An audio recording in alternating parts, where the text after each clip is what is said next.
Dakle, to je destinacija broj 1 što se tiče ove nove godine, Istanbul. Pa ja vam savjetujem plazma kolač. Proizvod je tako dizajniran da za vertikalno gajenje biljaka. Beograd je izabran za prvi regionalni centar sa prvu reviju Met džinsa. Treća knjiga po redu.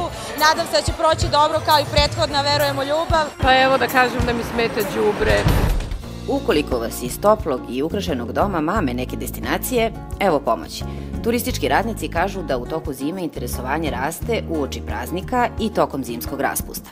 U našoj zemlji najpopularnija destinacija i dalje je Kopaonik. Kako saznemo u agenciji Big Blue, novogodišnji aranžman od 7 dana na ovoj planini košta od 120 do 900 evra po osobi, u zavisnosti od vrste smeštaja. Naravno, ako putujete u sopstvenoj režiji, apartman za 4 do 5 osoba u istom periodu platit ćete 400 evra. U agenciji Big Blue kažu da je Jahorina uvek privlačna. Sedmodnevni polupansion košta od 2 do 400 evra, ali da je i Austrija takođe veoma popularna. Cene slične.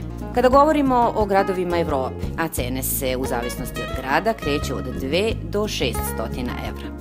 Dakle, to je destinacija broj 1 što se tiče ove nove godine, Istanbul. Uglavnom su to aranžmani od 4 do 6 maksimum dana, odnosno 3 do 5 noćenja.